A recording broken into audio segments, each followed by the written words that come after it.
What's happening, guys? Austin here, and we are back for another Devi Roundup. Davin, great to see you, buddy. I feel like we haven't talked in, I don't know, it's been a while. It's been weeks anyhow. I know the community's been pretty excited for us to get back on here. And before I kick it to you, I just want to start by saying we have a lag in our internet right now. And for some reason, there's like a little bit of a crossover between when my voice is reaching Davin. So if you see us talking over one another, just forgive us for this one episode. I promise we'll get it together for next week. Davin, how are you, buddy? Really good, Austin, and mate, I'm glad you're well as well. For those who don't know, Austin was the guy holding the flag out in the middle of the street in the middle of a hurricane just the last few days. So fairly hectic things on your side. I've obviously moved halfway around the world, and I'm talking to you from the future. So I know that it's been a few weeks, and I would be remiss to say it wasn't a power-packed few weeks, even though there's been a lot of crap going on, natural disasters, moving, all sorts of good stuff. So I want to kick it over to you, Davin. Like, where would you like to focus this roundup? Because I know there's some big things happening. Do we want to touch on FiOS? Is there anything really to touch on there that we should get into? Firstly, I think I'd love to give everybody an update on the FiOS side. Things moving forward in that area. There's been a lot that's been happening. Obviously, we were incredibly surprised. When we were able to kind of identify, what had happened and how it had happened. On the Ethereum side, there are a lot of people who are more than familiar with, all of the not just sort of vulnerabilities, but issues. And there are some people that obviously, in the black hat space, spend a lot of time focusing on how they can exploit, any kind of crypto contracts. But Ethereum being one of the most popular, if not most popular chains, is probably a highlight there. So we've spent a fairly intensive few weeks looking at,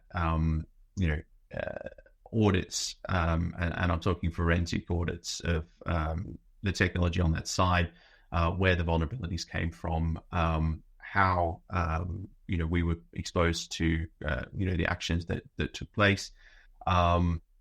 We've also been dealing with the authorities in Switzerland and working with them quite closely. We are very, very confident that and again, the personal people responsible left a trail of breadcrumbs that were fairly visible, and we're fairly confident that we've got some decent resolutions on that side. But the reason that we've been delayed on kind of resolving that is that we've been working through some fairly exciting solutions actually to kind of reopening the markets and providing options for those holders of FiOS and those people that are affected by this. And another part of it is we just had to be 100%, if not 1,000% sure that by reopening those markets, relaunching contracts and doing other things to kind of, allow the continuity, that we weren't just going to fall back into any of the same vulnerabilities that, I'm sure multiple other projects, if not, many, many other projects would unknowingly also be vulnerable to. So that's taken up a lot of time. We are expecting a fairly big kind of forward planning announcement to roll out this week around what the next steps are for all of those token holders and how we're planning to reopen those markets and make everybody whole. So that's been busy and interesting and a distraction, I guess, that none of us needed, because on the other side, we've been focused very much on the work that we're doing on the exchange, working with our partners and really, really ramping up what we're doing on the technology sides to kind of bring all of that to fruition. There's been some just incredibly exciting developments in terms of both people and in terms of partnerships and or things that are aligning very, very nicely in order to bring what we've been talking about to market. So that's moving ahead really quickly, and probably not quickly enough for everybody listening on the call. But from our point of view and from a business point of view, and from an operations point of view, things are lining up there really, really nicely. And some news that will be coming out fairly shortly will involve hopefully some details on that partnership. But more importantly, there are some people and just some incredibly credentialed people who are at contract negotiation phases with us regarding that platform, and what they bring to the table is just exceptional. So that's really, really exciting. Moving through that, we're also working on some of the carbon and sovereign state opportunities, which again are moving forward. And as many people have probably heard us say in the past, negotiations with sovereign states do take a little while. It's not really horse trading, but it's dotting the I's and crossing the T's. I think there's been, it's no secret that Ray was at the UN recently. And, we've been very lucky, I think, to be embraced by all of the small island developing states and a range of, other potential partners who are very, very interested in the solutions that we can provide. So that's something that we will be talking about in more detail as well. So, yeah, look, I know that I haven't been here physically to kind of do these updates. I've been here working both ends of the spectrum to try and drive things forward and keep things moving. So, yeah, apologies for the radio silence. It's just been very, very busy. Man, so okay, you just tried to feed me a T-bone in one bite there, and so I'm gonna go back and try and remember all the questions that I have for you as we went along, and I want to start on FiOS because if you get me going on the exchange side of things, we just will be on an hour-long video. So on the FiOS side, I think the unfortunate vulnerability happened, but it also really highlights the uniqueness of the DevX chain, and I want to just kind of share a little bit of a personal story here. I had a good friend of mine who used to be one of my co-hosts, who lives in Cyprus, who actually was unfortunately the victim of, a home invasion, like a robbing. They came in, they knew about his wallets, they made him transfer his money out. And it really kind of got me thinking about this crypto world that we live in. And just the comfort and confidence of knowing that we have a technological solution to this about to be deployed, like ready to go once we're over on the DevX chain, is absolutely massive. And the way that I kind of see this playing out moving forward, we've all just kind of gotten used to like hacks and vulnerabilities and bad actors kind of being a part and parcel of crypto, but it doesn't have to be. And I think, you and Tom and Ray and all these different folks saying, look, traditional finance is not going to settle for that. They're not going to play in the arena where that's a possibility. We've got to make it so that they can, essentially get the security that they're used to. And so I just kind of wanted to point that out as an aside that great things are happening. And while, I know that some folks in our community may just see kind of the duck floating on top of the water, I can assure you the feet are going very, very quickly underneath it. And so the one question I had on the FiOS side, and I know that this is a question that a lot of our community members are having because there were many that bought the dip, and these are our diehard, Devi holders and FiOS holders. And I know that they're interested to know if they're going to, be able to honor those tokens, if they're going to be made whole. Do you have any updates that you can share on that, Davin?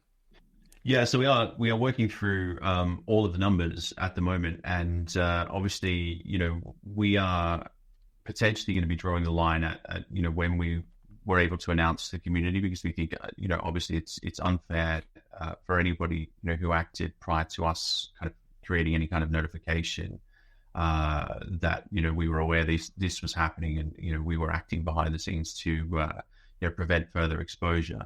Up until that point, I think it was people were taking advantage of market conditions. Anyone acting after the announcement, unfortunately, was acting with, the awareness that there was illegal activity happening. And unfortunately, that paints, regardless of whether you have awareness or whether you are acting in good faith, once we've notified the wider community in the world and used all of our, abilities to kind of curtail the actions, at that point we have to draw a line, obviously, because it's almost the equivalent of insider trading.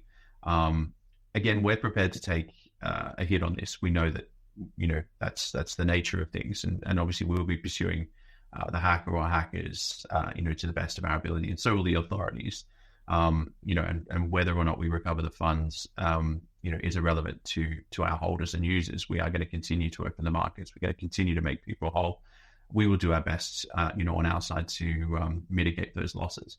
I can't tell you, numbers and amounts because, again, that's been part of what the forensic audit has been kind of unpacking. What I can say fairly confidently is that, we will have a lot of that information for people this week, once the final pieces are dotted and crossed. So it is something that we are aware of, and we don't want to inconvenience or put anybody in a bad position. So we're going to do our best to honor what we can in a way that makes sense to everybody. Okay. All right. Moving on. We've got I got to pick into you a little bit on the exchange side because you did touch on it. And I know that, so for anyone that's watching, I know that, again, the duck analogy, ignore that one. But I do want you guys to know that from our perspective, from my perspective, from just looking at a market perspective, stars are aligning very, very well for the Devi ecosystem, for partnerships that are being worked on the back end. And so is it possible to expand without, letting too much out of the bag as to what kind of has been going on in the back end? And I don't want to set expectations. I know I'm pushing you here a little bit, Dev, and I know it's early in Australia, but is there anything more we can dive into that? I will, yeah, look, I will, again, I want more than anything, and I know that you want the same thing, to be as open and transparent as we can be. What I can say is that the technical partner and the partner that we're working with, who is going to be helping us on delivering the elements of the exchange that we not best placed, I guess, from a our technology is fairly all encompassing and amazing, but what it enables is something of a I hate the word paradigm shift, but it is a paradigm shift in terms of how people manage, any kind of digital asset. And that's interesting in the Web 2 and Web 3 space. But our expertise lies in and around, that technology, despite the fact that we've got some highly credentialed people within the team. We have, myself, we've got Ray, we've got Duncan, who's ex-BlackRock, and we've got lots and lots of other people that have, financial markets experience, real world experience in financial services and fintech space. But what we don't have is the credentialed experience on the exchange and exchange technology side that comes with multiple years of kind of doing and delivering both technically capable, compliant, and multi-market solutions. And that's something that, we identified very, very early as, a must-have in order to be able to do this properly. Because lots of people in the crypto space believe that if they think about it or want it hard enough, and that, they can kind of put together solutions. It's been a very much, what, I think I can do that. Let's do that type of, industry almost to date, right? And that's amazing because, give an entrepreneur a space and an opportunity, and they'll fill it with, ideas and capabilities and potential. Unfortunately, what that led to was the scenarios that we're in now, and the FTX vulnerabilities is a classic, and what we've come to realize, and what many of us, who are more than surfacely aware of how the space operates, is the omnibus wallet solution that sits at the back of most, if not all, of the exchanges in the crypto space.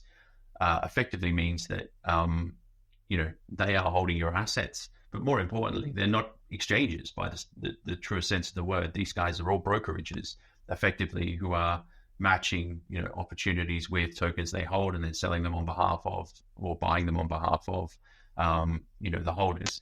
It doesn't matter how many different ways you look at it and how many ways you skin it. That's effectively the process that's happening. And with that process, in the real world, if you are a brokerage, and there's nothing wrong with brokerages, by the way, brokerages are well accepted, and fundamental part of the ecosystem, but brokerages have to meet high and very, very stringent requirements in whatever nationality or jurisdiction they operate because of the multiple vulnerabilities, because of the accountabilities, because of the oversight in terms of, their liquidity, the funds that they hold, how those are being secured, and all of those different things. I mean, that's part of why we have such stringent, oversight, management, financial controls. That's part of why the various regulatory bodies are very, very interested in, people that run these types of services, because the exposure is vast. If somebody or one of these businesses was to,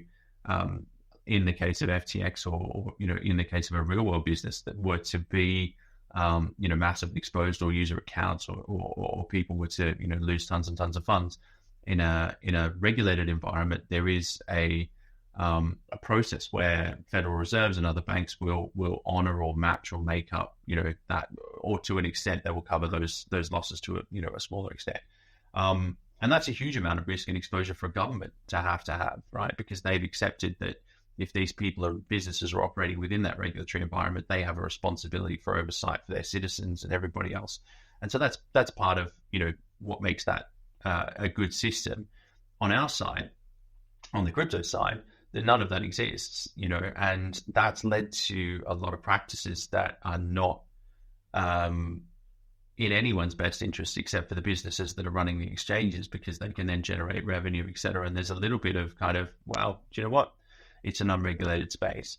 And what we're bringing to the table is all of what happens in the real world with the benefits of what's happening in our world. And that is something that is kind of a holy grail, right? It's something that lots and lots of people have been working towards and claiming.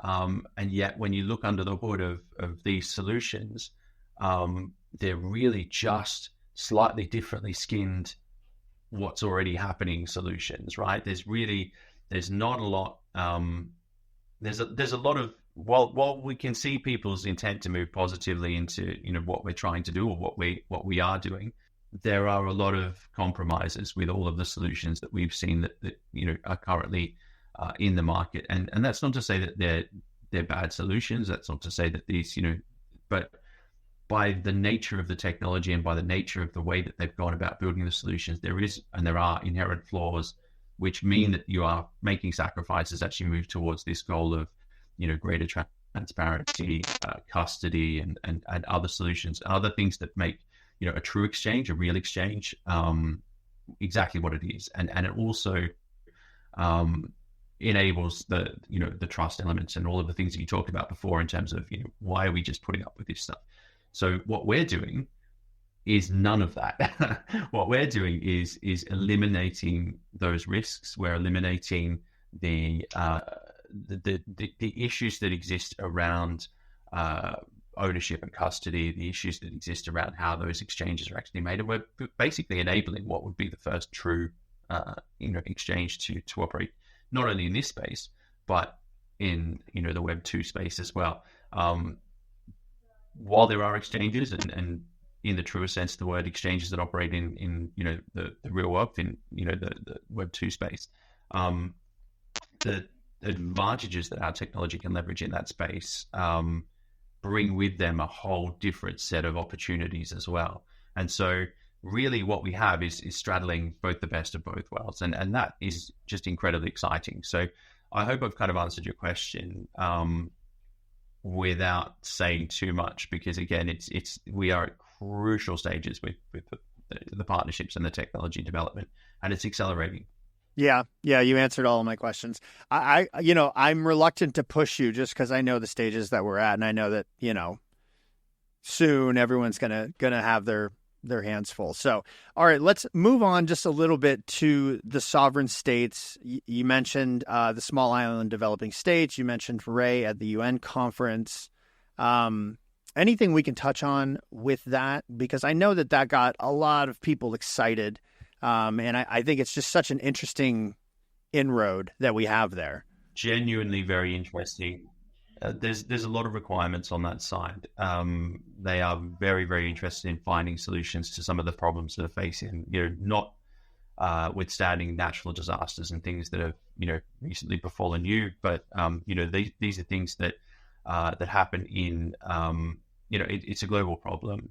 It's not just, the small island developing states. It's anyone that's at the sort of the forefront of those, types of issues from a resilience point of view, an infrastructure point of view, from, a records point of view, and all of the things that come with that. I mean, there are African nations, again, there are, we are talking to lots and lots of different sovereign states at various different levels, who are all looking for feasible, useful, deployable, functional solutions. And a lot of that comes from the work that we've done and the work that Ray's been doing, with the UN and with some of our contacts who have seen what we can do. They've seen the technology, they've seen our capabilities, and again, we are at, advanced negotiation stages with many of these, and working with some of the bodies that support them as well, which means that not only will we be able to service them at an individual level and provide infrastructure and other services and solutions that our software and hardware is particularly useful for, we will also be able to service the overarching agencies and organizations that support them as a whole and provide solutions for them, which again is really, really interesting. It's something that they're really, really desperate for on a number of different levels, because it's very, very difficult to continuously, rebuild or continuously have, issues with data resilience, or have issues with, infrastructure, critical infrastructure, digital infrastructure, payment rails, other solutions that, are required during, and not just natural disasters, but for continuity, for being able to, continue to support, a growing state, a growing nation, a growing community. All of these things are crucial, and having faith in those systems is part of, both the political structure and the, the wider social structure. So, yeah, it's really, really exciting what's happening there. Again, I would love to tell, I would love to tell everybody, I would love to name names and go into detail. Again, that will happen. We are just going through the process, and there are multiple things that have to happen for those processes to be concluded and finalized. But I can say with confidence that they will be. There's no indications on any of those fronts that there is any reservation on the part of these partnerships and parts of these sovereign states that we're working with, that indicates that they are looking to other solutions, or looking to